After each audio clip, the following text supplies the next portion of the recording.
शेतकरी मित्रांनो नमस्कार. मी डॉक्टर मनीष चंद्रकांत कस्तुरे, प्रमुख मृदशास्त्र व कृषी रसायनशास्त्र विभाग डॉक्टर बाळासाहेब सावंत कोकण कृषी विद्यापीठ दापोली. आज आपण भात शेतीमध्ये युरिया ब्रिकेट्स याचा वापर करून भात शेतीमध्ये अधिकक्षम उत्पादन कशी मिळवता येईल याबद्दल आपण चर्चा करणार आहोत. मित्रांनो, आपणास माहीत आहे की कोकण म्हटल्यानंतर भात शेती हा एक अविभाज्य घटक आहे आणि साधारणतः ह्या कोविडच्या महामारीनंतर आपल्याकडे बरेचसा आपला जो शेतकरी आहे तो परत आलेला आहे आपल्या गावाकडे आणि भात शेतीमध्ये तो उग्र झालेला आहे.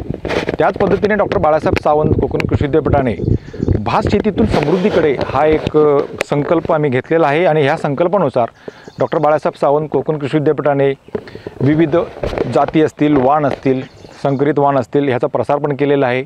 वेगवेगळ्या उत्पादन तंत्रज्ञान विकसित केलेले आहेत आणि ह्या उत्पादन तंत्रज्ञानामध्ये तुम्हाला माहीत आहे की भात शेतीमध्ये जर आपण लाईन दोरीने भात शेती केली तर उत्पादन वाढ होते आणि ह्या लाईन दोरीमध्ये ब्रिकेटचा वापर ह्यावर आपण चर्चा करणार आहोत. यापूर्वी भात शेतीमध्ये प्रति हेक्टरी 100 किलो नत्र, 50 किलो स्फुरद आणि 50 किलो पालाशची रासायनिक खतमात्रानुसार देण्याची शिफारस केलेली आहे आणि ह्यासोबत आपल्याला सेंद्रिय खताचा वापर करणं गरजेचंच आहे. आणि याच्यामुळे काय होते माहिती आहे का, आपल्या कोकणामध्ये आपल्याकडे साधारणतः आपणास माहितीच आहे की साधारणतः दरवर्षी 3000 मिलीमीटर हा पाऊस पडतो आणि ह्या 3000 मिलीमीटर पावसामध्ये आपण संपूर्ण खाचरामध्ये जेव्हा पाणी असतं त्यावेळेस आपण लागवड करतो आणि त्यावेळेस जर आपण युरिया, सिंगल सुपर फॉस्फेट आणि इतर जे काही स्टेट फर्टिलायझर्स आहेत या माध्यमातून खतं दिलात तर उत्पादन वाढतं, परंतु ह्यामध्ये त्या खतांचा ऱ्हास होण्याची जास्त शक्यता असतं कारण की पाण्याची मात्रा जास्त असते, वाहतं पाणी असतं. ह्यामध्ये रासायनिक खतांचा ऱ्हास होण्याची शक्यता आहे. हे सर्व अभ्यास करून डॉक्टर बाळासाहेब सावंत कोकण कृषी विद्यापीठाने युरिया ब्रिकेट्सचं तंत्रज्ञान उपलब्ध केलं.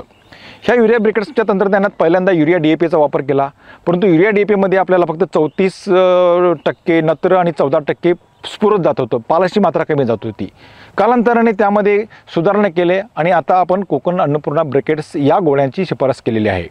आता कोकण अन्नपूर्णा ब्रिकेट्स म्हणजे काय की ह्या एक लंबाकार अंडाकृती गोळ्या असतात.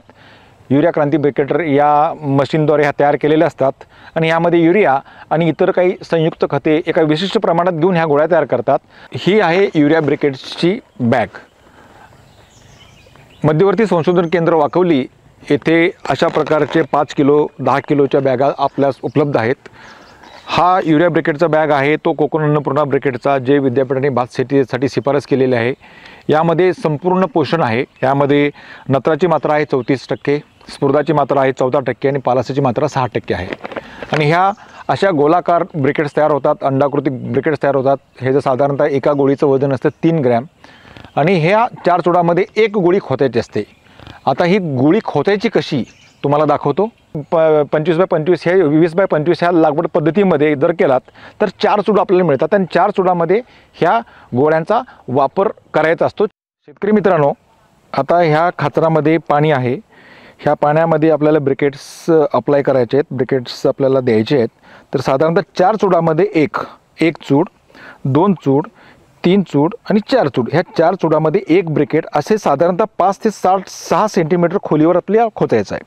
आणि ह्या 4 चुडामध्ये एक ब्रिकेट 5 ते 6 सेंटीमीटर खोलीपर्यंत आपण खोचल्यानंतर साधारणतः हेक्टरी 83,333 असे ब्रिकेट्स लागतात. आणि आपल्याकडे गुंठेवारी असं भात लागवड करतो त्यामुळे प्रत्येक गुंठेवारी फार कमी मात्रा ह्या ब्रिकेट्सची येते. तर ह्या ब्रिकेट्सचा वापर केल्यामुळे उत्पादनात साधारणतः 16 ते 20% वाढ होते. भात शेतीमध्ये ब्रिकेट्स तंत्रज्ञानाचा वापर केल्यामुळे या खतांच्या कार्यक्षमतेत भरपूर वाढ होते. त्याच पद्धतीने भात पिकाच्या उत्पादन वाढीमध्ये 16 ते 20% एवढी वाढ होते आणि ह्यामुळे ह्या ब्रिकेट्सच्या माध्यमातून रासायनिक खतमात्रेची बचत होऊन रासायनिक खतांच्या कार्यक्षमतेमध्ये वाढ होते आणि भाताचं भरघोस उत्पादन वाढतं. शेतकरी मित्रांनो, आताच पाहिलं की आपण युरिया ब्रिकेटचा वापर करून कशा पद्धतीने वापर करायचा आणि कशा प्रकारे आपल्या भाताच्या उत्पादनात वाढ होते. खरं तर ही युरिया टेक्नॉलॉजी ही फार उत्कृष्ट आहे, उत्तम आहे भात शेतीमध्ये अधिक उत्पन्न देण्यासाठी आणि आपल्या रासायनिक खताची मात्रा कमी करण्यासाठी सर्व शेतकऱ्यांनी ह्या तंत्रज्ञानाचा वापर करावा ही विनंती करतो. जर तुम्हाला ह्या गोळ्या हव्या असतील तर आपल्या मध्यवर्ती संशोधन केंद्रामध्ये ह्या गोळ्या उपलब्ध आहेत वाकवली येथे. जर तुम्ही पूर्व कल्पना देऊन जर आगामी सूचना दिलीत तर तुम्हाला पाहिजे तेवढ्या ब्रिकेट्सच्या गोळ्या आमच्या मध्यवर्ती संशोधन केंद्र वाकवलीमध्ये जे आहे त्यांच्याकडून तुम्हाला मिळतील. जर हा व्हिडिओ आपल्याला आवडला तर यूट्यूब चॅनलला जावा. डॉक्टर बाळासाहेब सावंत कोकण कृषी विद्यापीठ या नावाने यूट्यूबचं चॅनल आहे, त्याला सबस्क्राईब करा आणि याच नावाने फेसबुकचं पेज आहे त्याला लाईक करा. धन्यवाद शेतकरी मित्रांनो.